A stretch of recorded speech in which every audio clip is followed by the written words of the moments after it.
Welcome, everyone.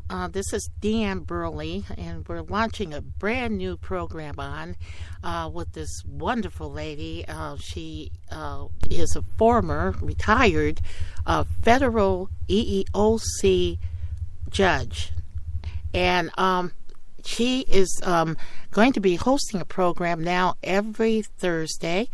And I would like to welcome my dear friend out of California, where it's nice and warm, Judge Mary Elizabeth Bullock.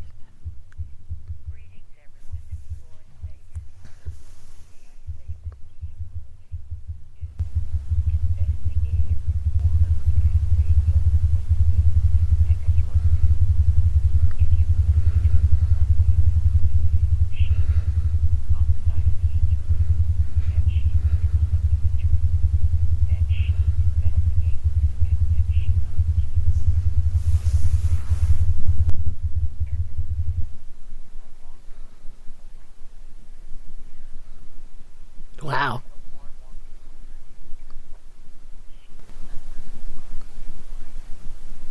Oh my God, really? What a jeez.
Now, we're going to do kind of a strange broadcast today because this is the first one. So she's going to interview me. I'm going to interview her. We're going to talk and hang out, and kind of different for a judge, you know.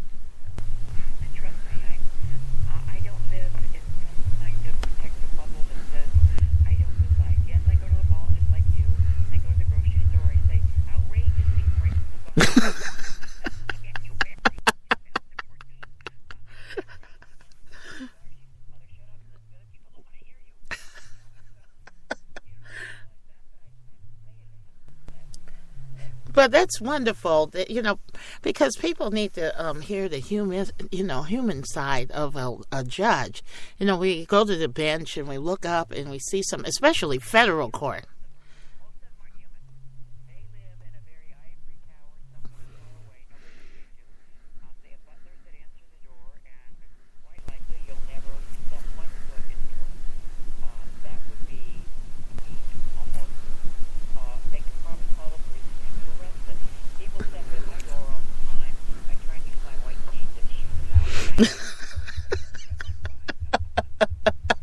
They sneak in.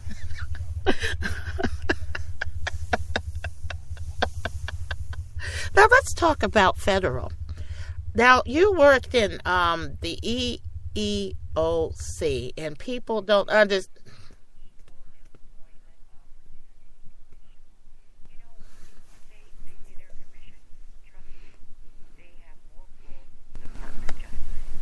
Really? After all, the Department of Justice is supposed to be the law firm of the world, of the United States police, and I will tell you that they absolutely do not have as much power as they think. Really? The EOC has more power than even under federal agency. It's all about the money, you see. What do you mean about the money? How do you mean that? Because let me start out with this. The United States government employs more employees than any corporation in the United States. So, say half of our population works for the United States government. Those are called federal sector employees. The rest, they are referred to as the public domain. If you have a discrimination case against your employer and you are a normal citizen, not a federal employee, you will still come to the EEOC or your state equivalent to file charges. They will be dual filed with the EEOC as well. Now, if you're a federal employee, which is to do a support file with the EEOC, which means you can only proceed to the federal court. Why does that make a difference? Because in a federal court, you have to have a unanimous jury verdict. Try getting 6 people to decide whether to vote for a jury. You can't get a verdict. No wonder only 1% of the cases survive. Now, in state court, you have to just have the majority. So those that disagree, allow them to disagree, but get 7 out of 12 and you lose it. That's if you're a regular private citizen, and there's no consequence. Go to an employer if they discriminate against you, they have no choice. Now the federal government, they can right? You'll never get a job. Really? You see, in any organization procedure dictates this. Say this is a private company. Now you sue them for sexual harassment, disability discrimination, etc. And once you sue them, you are persona non grata. In other words, they will do everything they can to win. Sometimes some corporations are really nice and they'll try and settle at the lowest level. Good luck if you're there, because that's not the majority. But anyway, as the litigation gets more entrenched, you will, if you leave that job, if they force you out, you will never, ever, no matter how good an employee you were, no matter how many lies they said against you, no matter how outrageous those lies and untruths, you will never get a recommendation from those people. That is important when you go to another employer. Now, in the federal government, it is so bad that they will badmouth you. Such that, Badmouth you? oh yeah, a person like me, the federal judge, who just asked, whether I told them their behavior was illegal, which it was. They just say bad things about me. I couldn't get a job at the deli. It's part of their plan. These people aim to destroy you.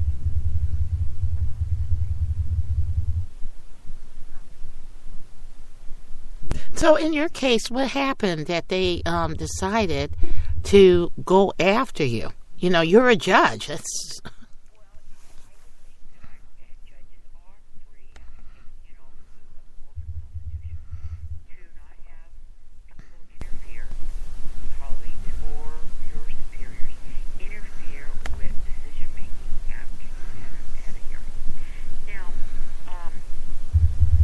the unfortunate part is that the hierarchy of the system is run by human beings who are politically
oh, I bought this drug to write anything. But instead, I was, I have, an unbendable spirit. I said, that's easy. I'm here for these women. I thought the mission statement said we are to eradicate all sex discrimination. You want me to change the decision so a sister agency wins and these women lose? I don't think so. I'm not doing it. I'm going back to home. And if you do it like that, I'll call these women and tell them to sue the United States of America. Wow. Because I'm telling you, now that's not the first time I spoke up, but I think that was probably the last time they had their fill. Because every 9 months, the director of the office would meet with all the judges and say, my Christmas bonus doesn't look very promising this year. We didn't close enough cases. Each office has to close a certain amount of cases. And he said, you know what I want from you for the next 3 months is shove these cases off your desk. I don't care how. But don't read them, don't try them, don't do anything. I was shocked. And maybe I'm just too naive, but I raised my hand and I said, I'm sorry. Excuse me just one moment. But I said, these are people's jobs. Their promotions. Whether they got hired, whether they got fired. These are things. You want to cross this line.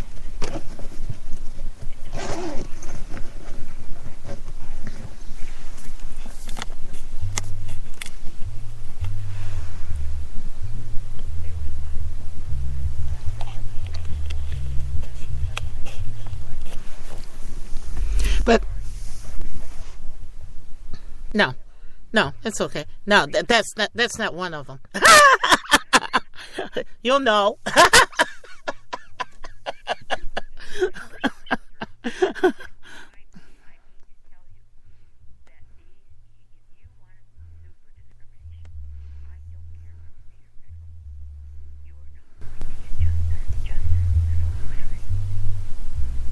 Well, this is unreal because I've been myself. I filed EEOC cases, Human Rights Commission cases in Illinois, and that's not at the level you're talking about. And people don't understand those levels, But when you're at the top level, who do you go to? Who do you go to? Who do you go to? You're at the top.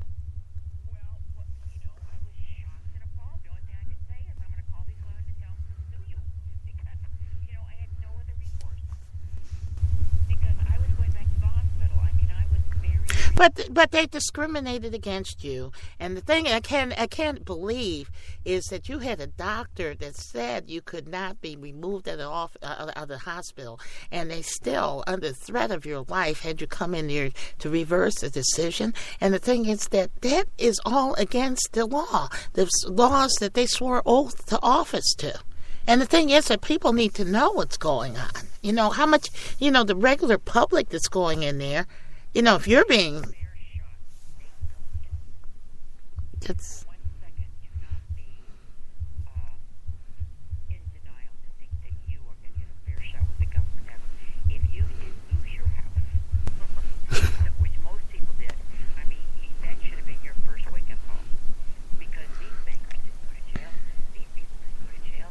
They just got more money and they got your house. Well, let me talk about that. That's a good thing. Now, we're hosting and stuff. The thing is, I was in the mortgage industry. I was a director of a mortgage company. I was telling you before we got on the air. And the thing is, what I saw was a nightmare. The credit default swaps was just the crust of what was going on in the mortgage industry. Robo-signing. Oh, you know about that.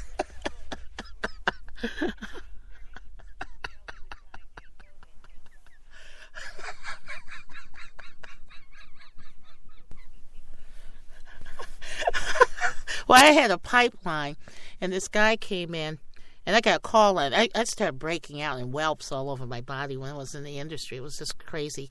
And I was sitting there, and a guy came in and said, "Hey, D." And he sounded like Gabby Hayes. Came in and said to me, he said, "Hey, what happened to that file I put in the pipeline?" And I was like, let me see, 9-6, let me see. Oh, I threw that out. He said, "Why?" I said the person was dead, and the relatives signed it.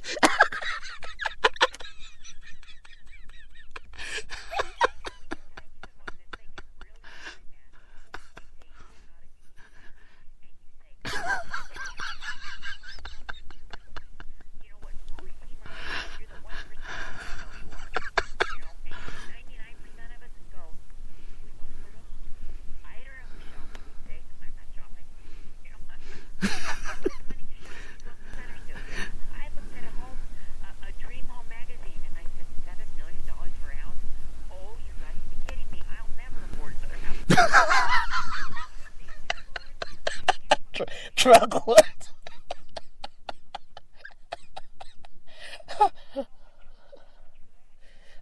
But I mean, the thing that happened during that time, I was seeing these cases, and they were all toxic loans. There were some that the deeds were falsified. The appraisal guys were just whizzed by, didn't even go in the house, just wrote down numbers and stuff. And you reported it. I mean, at the lower level, before it even got to court, nobody did anything.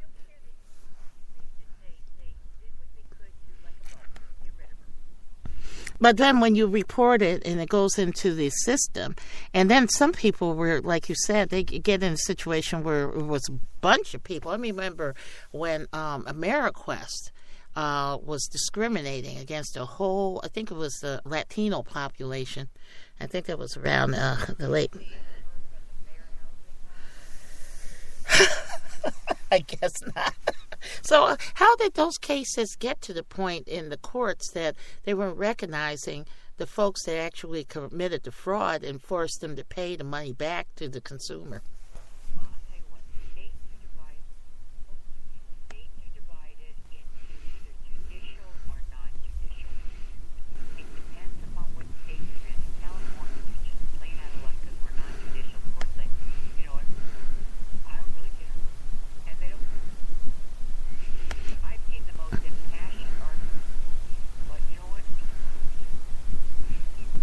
But what does that mean when you say judicial and non-judicial for the public?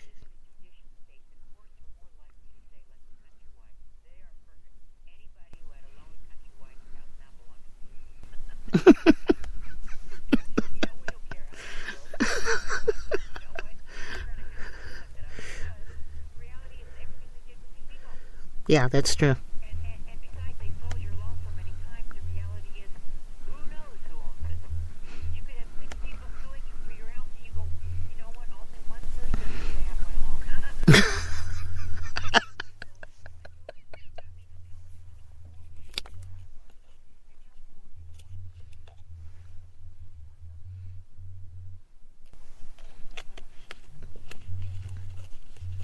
Down to 1% or less.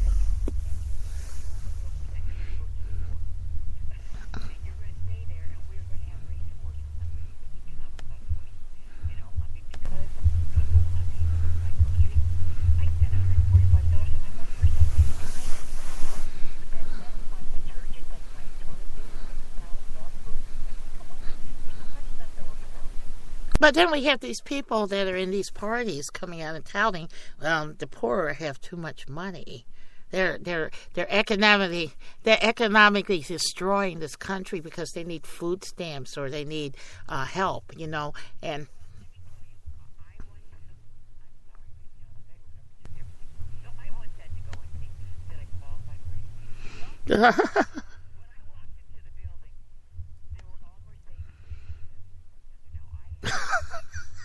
rather wreck.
Well, that's another thing too. Once you get into these government jobs, you jump into it unless you've got certain individuals watching out for you. Forget getting pay increases. Once you get in there, it's a freeze. They freeze, they freeze, they freeze. You can't move up, you can't do anything. You're locked in. Is that the same in federal? I wasn't in federal, but I was wondering if that's the same.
That's scary. That's scary. It says you're saying civil, but there isn't.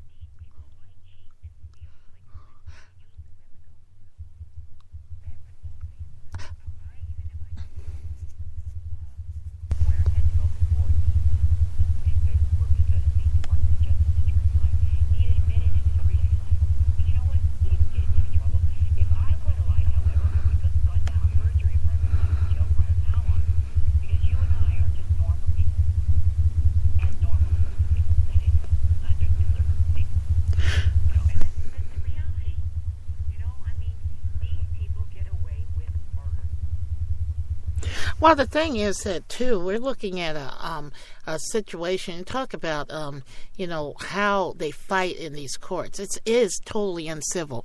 There's deals made, sometimes down in the cafeteria in the lower level basement.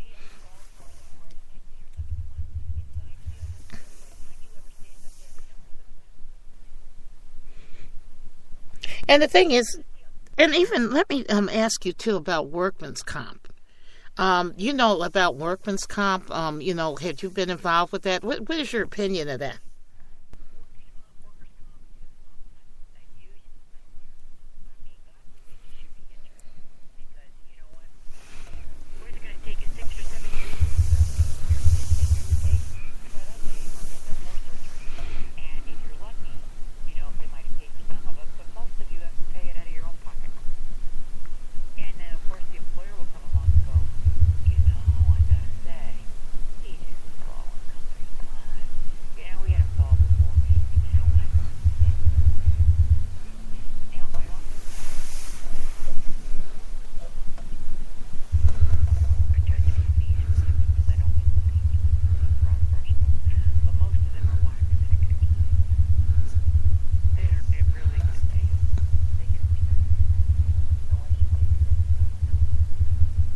Well, that's the same thing I can say in the districts where I am. You got these people that come in and they think they're doing, have a felony, and the judge is appointing somebody through the, attorneys there that they have, and they think that this guy is going to represent them to the best of their ability. First of all, they have.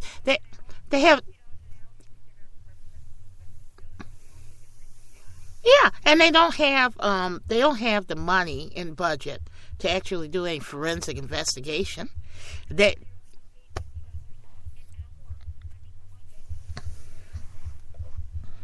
so at $50 an hour, that means that they have to work through that budget, correct?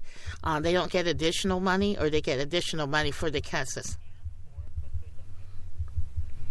And most of the judges and attorneys out here that appoint people in my state, Illinois, what happens is that they share information with they get the information directly to the from the prosecutor. Yes, they do out here. Well, right out here, they get the information from the prosecutor's office or the DA's office, and it's given directly over to them. Well, it's not right. It's not right away. It's whenever they decide. When they decide. Yeah, and these people end up in jail, and in jail for days, months, years.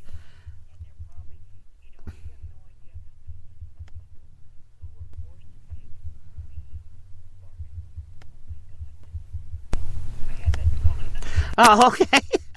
Cool song.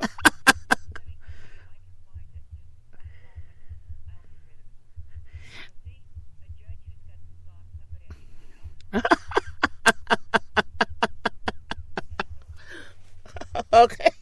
At least you don't have to talk to him. That's the best way. Oh, boy.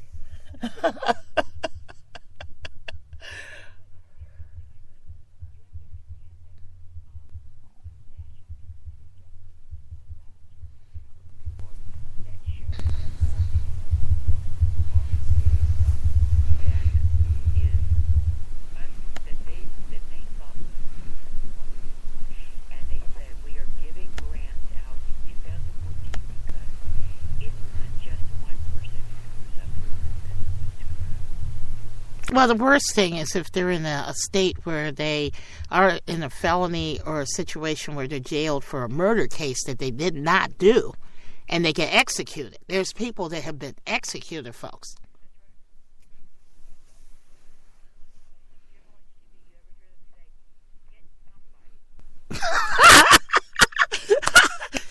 That's going to be Illinois.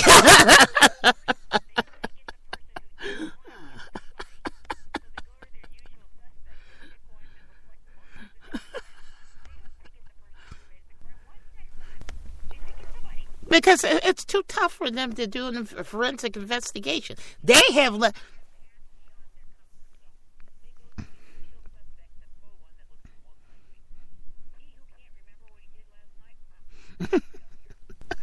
well, the worst case out here was the Alonzo Cruz case, and I was jumping all up and down about it when it happened because I lived in Aurora, Fox Valley area, and Brian Dugan was